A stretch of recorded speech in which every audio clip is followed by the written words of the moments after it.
Salam planter Indonesia. Assalamualaikum warahmatullahi wabarakatuh.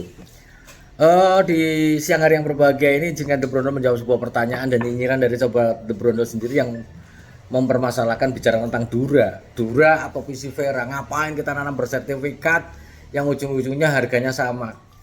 Bahwa seperti ini sahabat The Brondol, bicara tentang Dura adalah Dura, karakternya juga Dura. Sehingga ketika kita ngomongin Dura memang berat janjang per janjangnya memang berat. Saya akui berat. Kenapa nggak berat dong? Cangkangnya banyak banget, cangkangnya tebal, maka pasti akan berat. Akan tetapi sahabat The Brondol, bicara tentang tenera yang misalnya kita ngomongin bersertifikat, maka 98% rata-rata adalah tenera. Karena ini adalah standar nasional Indonesia. Akan tetapi banyak masyarakat yang menginginkan hanya menanam Dura saja. Lah bagaimana ketika Dura ini ditanam Pak Pendi? Maka hal yang harus menjadi konsekuensi karakteristik Dura adalah memang berat, janjang rata-ratanya lumayan. Tapi ingat, jumlah janjangnya berapa? Pak Pendi, saya panen sekali panen 3 ton. Seberapa bulan? Karena bicara tentang Dura, maka potensi produksi stagnasi juga pasti akan sangat rendah. Karena kita ngomongin Dura, salah satu kelemahannya adalah memiliki stagnasi yang cukup panjang.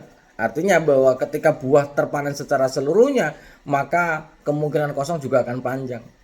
Hal ini adalah merupakan karakteristik Dura yang mana bahwa ketika petani semuanya menggunakan bahan tanam yang bebas dari kentosan ataupun dari abal-abal yang Dura, maka jumlah tandan yang dihasilkan tidak akan wow seperti tenera. Sebagai contoh kita ngomongin DP Sains 1 Kalabar yang potensinya di 22-23 di usia 6 tahun, 22-23 janjang per pokok per tahunnya, maka hitungannya jelas berapa duitnya yang bisa kita hasilkan. Sangat tergantung harga kelapa sawitnya. Akan tetapi ketika sahabat The Brondol menanam Dura, mungkin begitu panen bahagia banget, berat. Akan tetapi jumlah janjangnya berapa? Ketika sudah habis, karena jumlah janjang terbatas, maka yang terjadi adalah stagnasi yang cukup panjang. Maka jangan ngomongin produksi itu hanya sekali panen atau 2 kali panen hanya beberapa bulan saja. Akan tetapi adalah akumulasi per tahunnya berapa. Sehingga kita bisa membandingkan mana yang bagus antara tenera sama Dura. Bicara tentang harga tenera dan Dura yang ada di tenera ataupun Dura yang ada di pabrik kelapa sawit, pada prinsipnya ketika kita menanam yang tidak bermasalah, misalnya kita menanam bersertifikat, pabrik juga pasti akan welcome.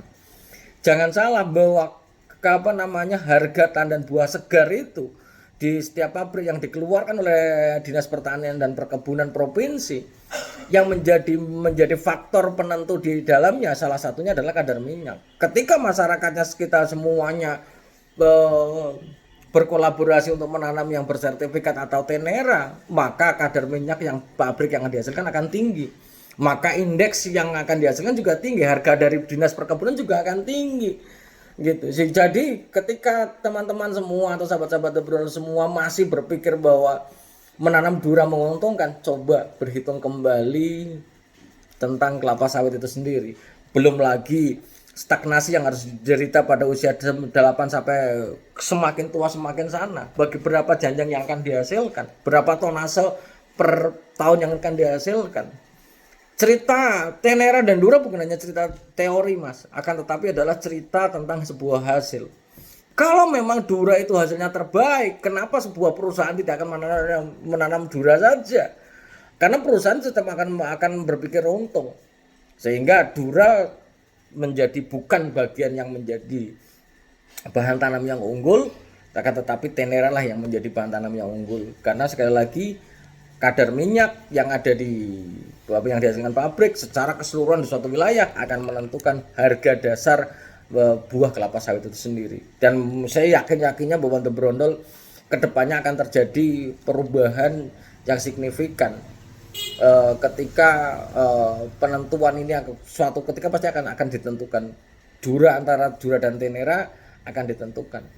Sebagai contoh, ketika ada plasma yang menjadi anak angkat dari sebuah perusahaan, di dalam klausulnya sudah jelas ketika Dura afkir, karena balik lagi perusahaan akan butuh minyak, sehingga harga yang ada di plasma adalah harga yang dilindungi oleh Dinas Pertanian dan Perkebunan Provinsi. Mungkin itu penjelasannya Mas. Sekali lagi, kalau masalah boleh nggak sih nanam kentosan, ya saya sampaikan boleh-boleh aja. Wong lahan-lahanmu dan bibit yang kamu ngambil sendiri ya monggo saja. Akan tetapi bicara The Brondel kepada para petani adalah bicara menanam kelapa sawit bagaimana sih yang untung gitu loh. Bagaimana ketika beberapa sahabat-sahabat Brol yang sudah menikmati kentosan ataupun bibit abal-abal, yang terjadi apa? Yang terjadi adalah ketika terjadi melakukan pemupukan yang sudah standar, hasilnya tidak standar. Kita bisa potensi produksi di Dura sendiri, jumlah janjang tidak bisa kita kasih dupa atau kemenyan kemudian menjadi lebih banyak, tidak. Karakter adalah karakter. Sehingga The Brondel mengajak kepada para petani, para sahabat The Brondel semuanya menanam bibit bersertifikat supaya hasilnya terukur. Itu. Kalau kita ngomongin ada Pak Pendi apa? Adakah Dura unggul? Dura is Dura. Dura adalah Dura yang memiliki karakteristik Dura. Janjang bobot janjangnya mesti akan besar, akan tetapi jumlah per skala tahun itu dalam 1 tahun adalah rendah. Sehingga apa gunanya kita mupuk banyak-banyak kalau toh hasilnya rendah? Maka kesimpulannya, ngapain kita nanam Dura? Kalau kita nanam bibit bersertifikat, hasilnya jelas, potensinya jelas. Karena mengingatkan kembali lagi sahabat The Brondel bicara tentang kentosan atau apa. Ini ya mungkin akan segera saya upload. Pak Pendi, saya nanam bibit abal-abal, kok buahnya seperti ini, bagaimana? Maka ketika kita menanam kentosan, kita itu seperti apa ya? Seperti berjudi. Kita mencari sebuah peluang untuk menghasilkan yang terbaik dengan random, dengan perhitungan yang random. Random artinya acak sekali. Sehingga sahabat The Brondel ketika mau menanam kentosan, sekali lagi ya monggo saja. Akan tetapi apakah kita akan mempertaruhkan investasi kita menanam lahan 2 hektar sampai 4 hektar atau bahkan lebih. Tapi kita berjudi, kita nggak tahu hasilnya berapa. Itu. Sehingga saya tuh kalau udah ngomongin Dura, karena banyak sekali ketika mendampingi para petani semuanya yang ujung-ujungnya ngeluh karena bibitnya tidak bersertifikat atau bibitnya banyak durennya. Karena tidak bibit abal-abal, ketika kita ngomongin bibit abal-abal ataupun ada PPKS jarak belakang semuanya. Saya contohnya ke Dumai. Pak Pendi, saya punya lahan ini PPKS tapi ditanam tahun 2021. Saya bilang, bohong itu, Bang PPK namanya Mariat sudah nggak ada kok. Dia ngomongnya Maria, tapi Mariat itu belakang, sekali lagi nggak ada, Mariat sudah tidak ada. Dan sekarang ketika ada yang menawarkan Mariat, semuanya pasti adalah bibit abal-abal. Ketika itu ditanam sahabat The Brondel semuanya, ya siap-siap, duranya banyak. Tapi harusnya berat nih Pak Pendi. Balik lagi sama The Brondel. 1 hektar menghasilkan berapa ton per hektar per tahunnya. Jangan hanya memandang sebagai contoh.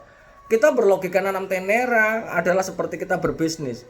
Ketika kita pengen untung 100.000 1 kali atau 20.000 tapi 1.000 kali, maka ya pilihan jenengan semuanya.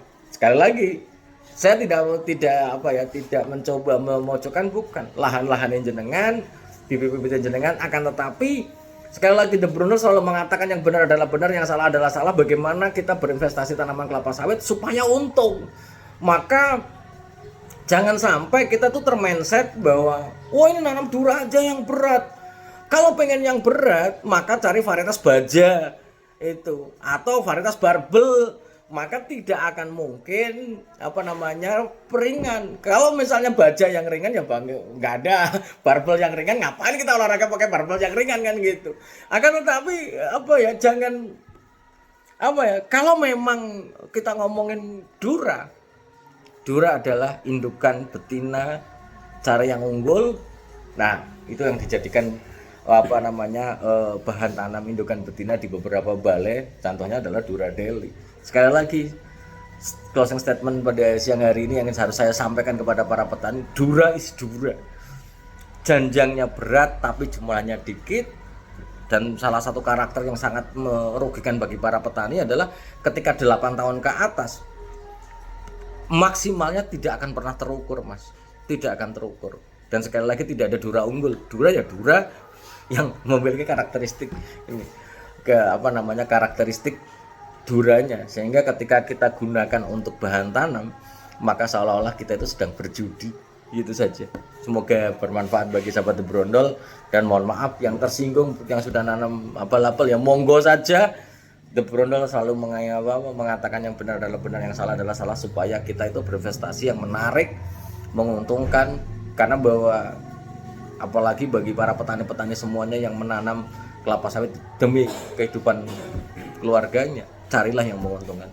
Semoga bermanfaat bagi sahabat The Brondol semuanya, dan semoga Allah memberikan kesehatan dan kebahagiaan dan masyarakat, dan melapangkan jalan rezeki kita dan mendekap kita dengan ilmu pengetahuan. Terima kasih, salam planter Indonesia. Assalamualaikum warahmatullahi wabarakatuh.